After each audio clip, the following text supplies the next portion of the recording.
আসসালামু আলাইকুম, সবাই কেমন আছো? আশা রাখি সবাই অনেক বেশি ভালো আছো।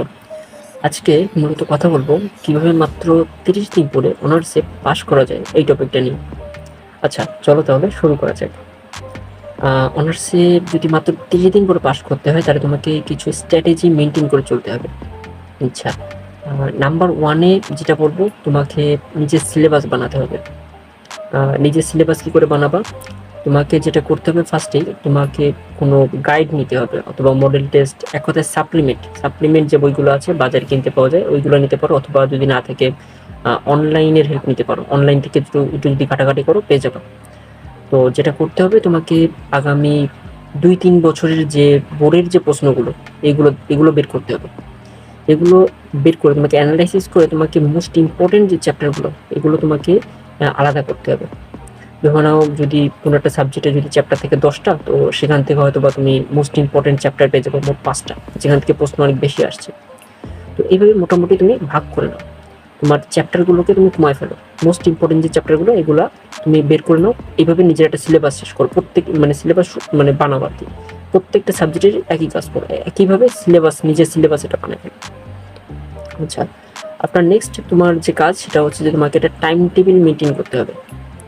এখন টাইম টেবিল বলতে ফার্স্টে যেটা বলবো, তোমাকে একটা এমন একটা টাইম বেছে নিতে হবে যে টাইমটা তুমি খালি পড়াশোনাই করবা। এই টাইমটা প্রত্যেকদিন তুমি পড়াশোনা করবা, সেটা যে কোনো সময় হতে পারে। আমি এক্স্যাক্ট কোনো টাইম বলছি না, কারণ আসলে এক একজনের পরিবেশ পরিস্থিতি এক এক রকম। কেউ হয়তো বা জব করে, কেউ হয়তো বা টিউশনি করায়। হ্যাঁ, তো মানে এক একজনের পরিবেশ পরিস্থিতি এক এক রকম। কারোর জন্য পরিবেশটা একটু কঠিন, কারোর জন্য একটু সহজ। তো এটা তুমিই ভালো জানো যে তোমার কোন টাইমটা তোমার জন্য ভালো হবে। হুম, তো সেই টাইমটাই তুমি সিলেক্ট করে সেই টাইম তুমি পড়তে বসো আর কি। তারপরেও যদি আমাকে বলো যে কোনো একটা টাইম বলতে, তাহলে আমি বলবো যে সকালবেলাটা পড়তে পারো। সকালবেলাটা সব থেকে বেস্ট সময়। মোবাইলকে আমরা রিসেট মারার পরে মোবাইলটা যেরকম একটু ফাস্ট হয়ে যায়, আমাদের সকালবেলা ওঠার পরেও যখন আমরা উঠি সকালবেলা, তখন আমাদের ব্রেনটা ওইরকম রিস্টার্ট মারার মতন হয়ে যায়। আমাদের তখন ব্রেনটা পুরো ফ্রেশ থাকে। সারাদিন পড়ার থেকে এই সকালবেলার একটুখানি টাইম তুমি যদি পড়তে পারো, সেটা সব থেকে বেস্ট হয়। তারপরেও তুমি তোমার টাইম যেরকম হয় তুমি সেই বুঝ করে পড়ো। তুমি দিনে 1 ঘন্টাও পড়তে পারো, সেটাই তোমার জন্য বেস্ট। তুমি তোমার পরিবেশ পরিস্থিতি অনুযায়ী মানে এটা টাইম সেট করে নিয়ে সেই টাইমটা তুমি পড়ো, ঠিক আছে?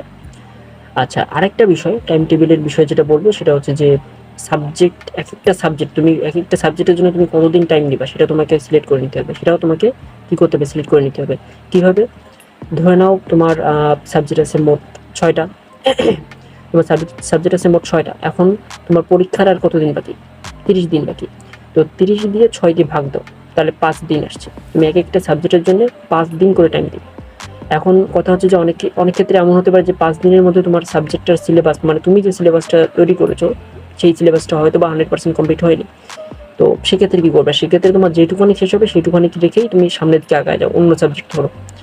মানে আমি বলতে চাচ্ছি যে একটা প্রবাদ আছে কি, যে something is better then nothing. মানে একেবারে কিছু না থাকাতে কিছু থাকা ভালো। তো তুমি যে পরীক্ষা দিতে যাবা, তোমার মাথায় একেবারেই যদি কিছু না থাকে, তাহলে তো আসলে ভালো কিছু হলো না, তাই না? তো আরেকজনের উপর ডিপেন্ডেন্ট করে পরীক্ষা দিতে যাওয়া কখনোই ভালো কিছু না।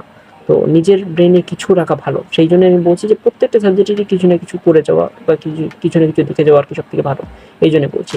তো টাইমের মধ্যে যদি ফিনিশ না হয়, যদি শেষ না হয়, তাও যতটা সম্ভব তুমি চেষ্টা করবা কমপ্লিট করার জন্য আর কি, কভার করার জন্য। তো এইটাই। আচ্ছা, আর লাস্টে আরেকটা পয়েন্ট বলবো যে যখন তুমি পড়তে বসবা, তখন কিছু বিষয় মাথায় রাখবা। ধরো নাও তুমি যখন পড়তে বসবা, যেরকমভাবে আমি তোমাকে ফার্স্টেই তো বললাম যে সিলেবাস মানে তৈরি করে নিবা। যে তোমার 10টা চ্যাপ্টারের মধ্যে হয়তো বা তুমি যদি সিলেবাস তৈরি করতে বসো, মানে মোস্ট ইম্পর্টেন্ট যে চ্যাপ্টারগুলো, দেখা গেল 10টা চ্যাপ্টারের মধ্যে তোমার 5টা চ্যাপ্টার সব থেকে ইম্পর্টেন্ট।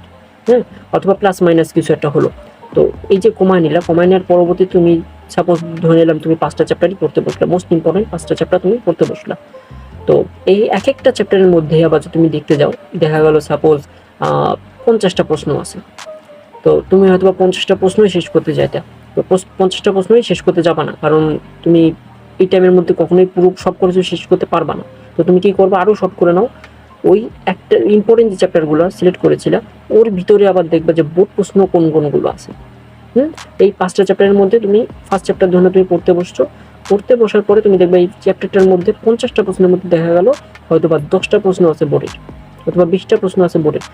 তুমি এই 10টা প্রশ্ন অথবা এই 20টা প্রশ্নই শুধুমাত্র বোর্ডের যে প্রশ্নগুলো এইগুলোই কমপ্লিট করো। বুঝে গেছে? আমি বলতে চাচ্ছি যে মোস্ট ইম্পর্টেন্ট যে প্রশ্নগুলো শুধুমাত্র তুমি সেগুলোই কমপ্লিট করো, তোমাকে আর কিছু শেষ করা লাগবে না। তোমার তো কিছুই পড়া হতো না, তো সেই অনুযায়ী কিছু যদি তুমি পড়ে যাও সেটাই তোমার জন্য বেস্ট।